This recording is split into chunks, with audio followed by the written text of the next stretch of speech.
Today on How It's Made. Ball bearings, electrical wires, lost wax casting, and automated machines.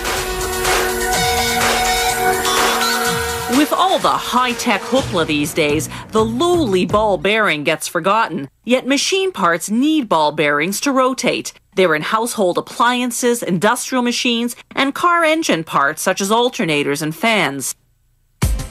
This is what's called a deep groove radial ball bearing. It has steel balls that move inside tracks called raceways.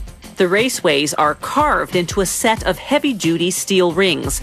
The balls are made of the same type of steel. They first prepare to shape the rings to the right thickness.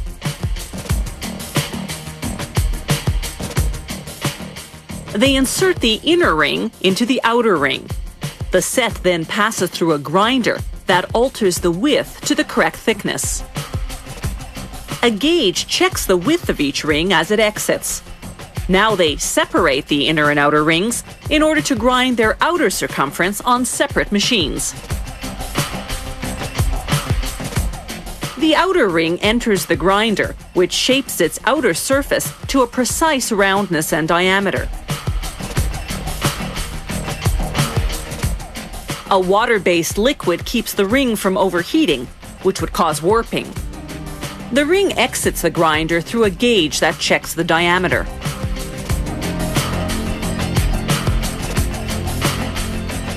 Next, the outer ring's raceway goes for grinding. Abrasive stone wheels with an oil coolant shape the surface to precisely the correct roundness and size. The inner ring and raceway go through a similar machine.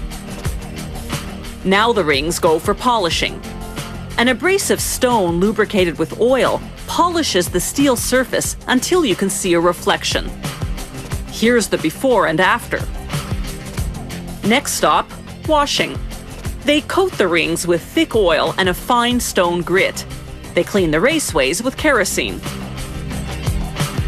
Elsewhere in the plant, they classify the steel balls according to size. These balls started out as steel wire. A machine cut them into pieces, and a die punched them into rough balls. Those rough balls go into a grinder which removes the bumps. Then other machines round them out and give them a mirror finish. This entire process takes a few days. The balls go through a furnace to harden. Then they get a bath in cleaning solvent. After several quality checks, the finished balls go into hoppers. The hoppers load onto the automatic assembly machine. The ball feeder sends balls down through tubes to a ball pusher that feeds the correct quantity of balls into the raceways of the now reassembled inner and outer rings. A ball divider positions the balls evenly around the raceways.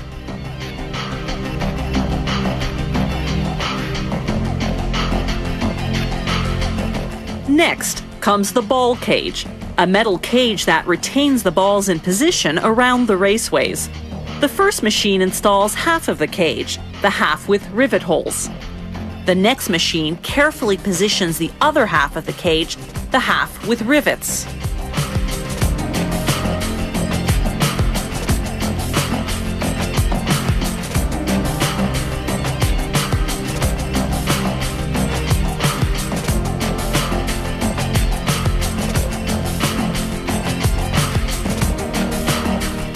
The machine test spins the bearing, then rivets the two halves of the ball cage together.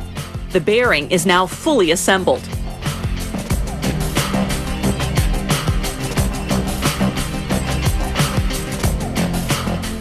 Now it goes into a solvent bath, then for a series of automated quality control tests.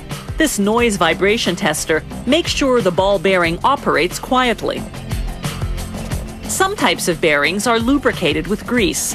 A machine squirts grease evenly into the bearing's raceways, then inserts a rubber seal to contain the grease. A final quality control test. An automated scale tosses out any bum bearings that aren't the required weight. The good ones move on to the laser, which marks them with information such as the part number and the trademark.